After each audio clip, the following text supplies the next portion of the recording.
Hi, and welcome back to the Post-Bariatric Surgery Diet webinar. I'm Prudence Tickner with Central California Surgery. And now we're going to talk about bariatric essentials for success. What are the key essentials to be successful after bariatric surgery? So with surgery, a lot of times after bariatric surgery, we had already talked about previously, you don't feel physical hunger. In the beginning, you tend to have nausea. You really don't, for many reasons, you basically don't have a desire to eat. And so, without bariatric surgery, we're always trying to get you to eat less, cut back. And so, after surgery, you don't have it's really the complete opposite. You still have that baseline nutrition needs that you need to get in, but you don't feel like eating. So that's why there's so many people that struggle with malnutrition as far as hair loss, saggy skin, sometimes losing their teeth, having in vitamins and mineral deficiencies. And so there is that baseline that you need to get in. So first and foremost, we encourage you to track your food, just so you can get, okay, am I getting my fluid needs in? Am I getting proper protein in? And so there is an app, it's specific for bariatric patients. And so it's called Bariatastic. So that's B as in Bob, A-R-I-T as in Tom, A-S as in Sam, T as in Tom, I-C. So Bariatastic. And then if you add that, it's going to ask you for a code, and the code is 87168. 87168. And what that'll do is attach you to our office. And what's really nice about that is, one, you'll get text messages because it'll ask you when your surgery is. And then you'll get reminders of what you need to focus on. And then also you could reach out to Katie or I, and we actually through the back office can look at what you're eating and send you messages, straight to your phone or your computer, whatever device you're using, to get, to make sure that you're staying on track. So we highly recommend that you track your food. And then, of course, protein, protein is so important. And believe it or not, it's really interesting. So you hear this all the time. You need to eat protein. You need to focus on your protein. But even with all the education that you get, it's one of the issues after surgeries. People are just not getting enough protein. So you definitely want to focus on getting protein first. And ideally, you can use the protein list that we give you. Minimum, you want to start with a minimum of 20 grams of protein at each meal. So that's something you want to start to work on now. Sugars, we want to decrease our sugars to a total of 25 grams per day. And so ideally going to the net carbs, that's 15. Remember, we talked about this previously, 15 carbs, net carbs. And so 15 times 3, that's 45. And then you're going to do 1 to 2 protein shakes a day. And that's where your other 5 grams will come in. So ideally, your total net carbs are 50 grams a day. And then you're doing 3 meals. You're not snacking. You are doing 3 meals a day and then the 1 to 2 protein shakes a day. That's what it'll look like after surgery. And these are things that you'll want to start to do now. And just going back to the sugar too, starting to become mindful. A lot of times you guys will do a lot of fruit. Like you're like, oh, I didn't have time to eat, but I just grabbed a banana. Well, depending on that size of the banana, that banana could have been 30 grams of sugar. So just one piece of fruit can put you above your total sugar for the day. So you definitely want to start to be mindful of sugar foods and, start to cut those in half. So for an example, if you're going to have an apple or a banana, it's better to have a half of a fruit. And then of course, always add a protein. So you could have half a banana with peanut butter, half an apple with some cheese, things like that. Because your pouch is so tiny, you need to, and also we're removing a lot of your digestive enzymes. It's really important for 2 reasons. One, we talked about it before, food can get stuck really easily. So you want to learn to take little pea or pinky size bites. So if you look at your pinky, the tip of your pinky, you want to start cutting your food up to very small bites. A lot of times patients will just practice with baby utensils because that's about what you can hold. So that's helpful. And then you got to chew your food to applesauce consistency. This is really important for two reasons. One, you don't want to get food stuck.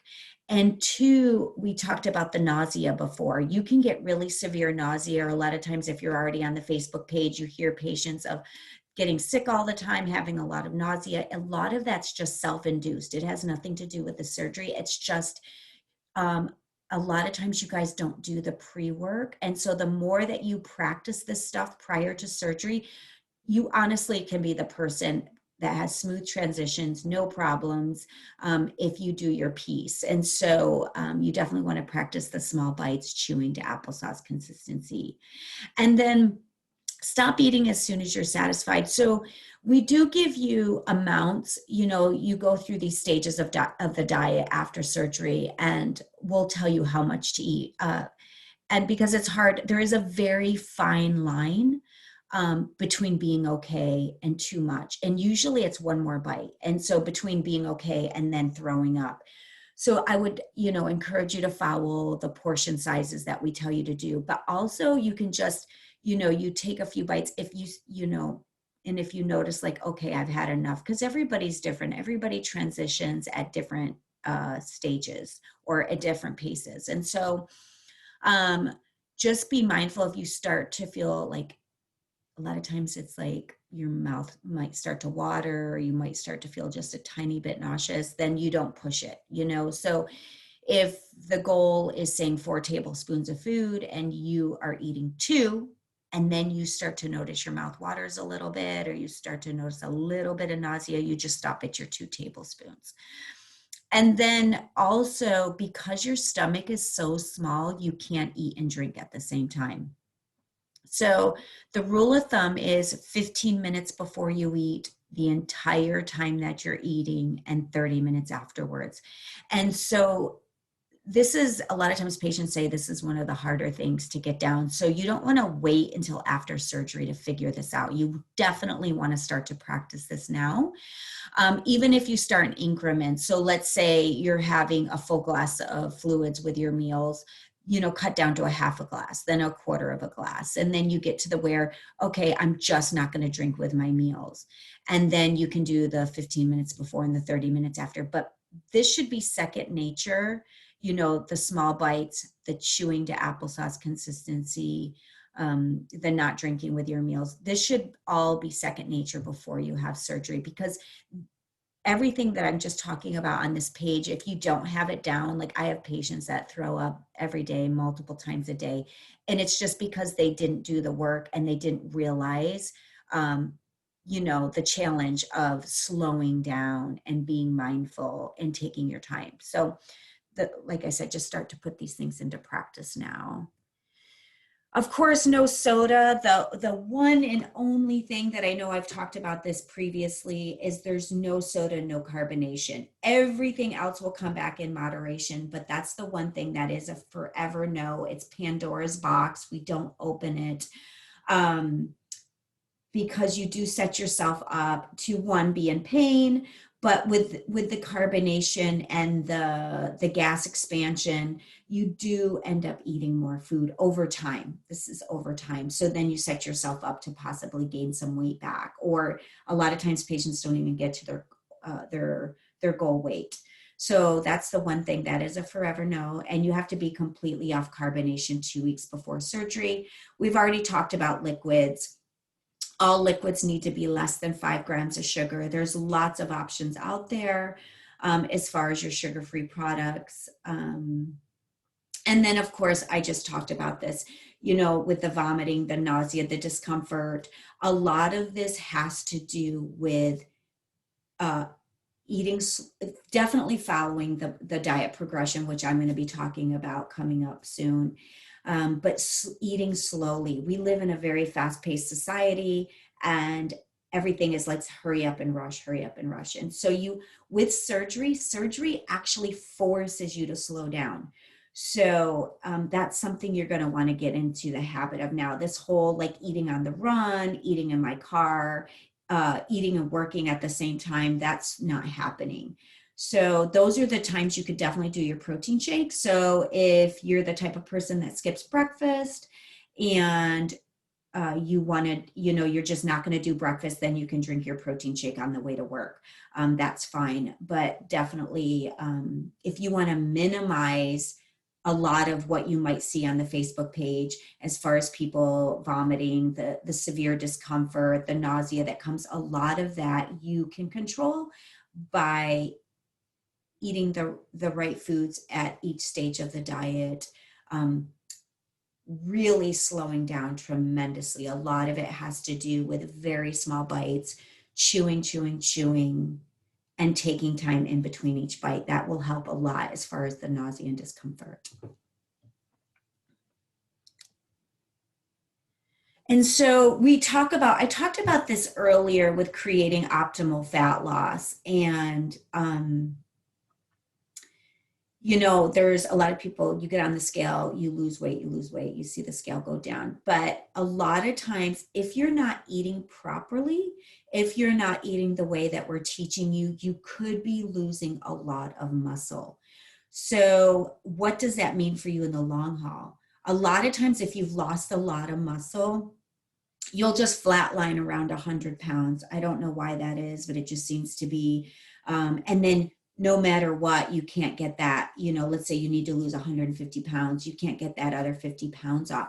So what you do in the beginning, the first 6 months when you have like zero desire to eat, drastically affects getting to your goal. And then not only does it affect getting to your goal, but keeping the weight off in the long haul. Because if you mess up your metabolism, what that means is you're naturally burning calories at a slower rate. So you want to get to your goal weight, but then you want to keep this off for a lifetime. And this is following these guidelines is what's going to do that for you. So we know we want protein to be more than sugar. We know that your total net carbs need to be 15 per meal, giving you 45 for the day, plus a couple extra with your protein shakes. Sugars need to be under 25 grams for the total day. And we want to eat 3 servings of healthy fats a day. These are things that you want to start to work on now. Pick one thing. Like I went through in the beginning. Am I eating 3 meals a day? Okay, let's start there. Next step, am I getting protein at every meal? Okay, are my proteins higher than my sugars? Okay, then let me track my sugar intake. And am I eating 3 healthy fats a day? So you can just pick one at a time, but ideally you want to be doing these things prior to surgery. You don't want to wait until surgery to figure this out. And then the 5th one, actually, it's not on here. It is in your book. The last thing you're going to focus on is calories. This one's hard. Like I said previously, with bariatric surgery, because of everything that's going on after surgery, you're going to be taking in about 300 calories. So at that stage, you are losing a lot of muscle. This is rapid weight loss. There's no way to prevent muscle loss altogether, but we can drastically minimize it. And so calorically, you want to be somewhere between 800 and 1200 calories. Now, this is not something that can be forced.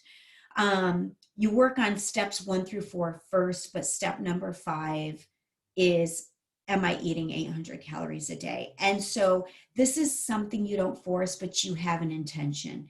You are mindful about it. And when you get up to that 800 calorie mark, this is where you're going to minimize the muscle loss and maximize more of the fat loss in that zone, 800 to 1200 calories.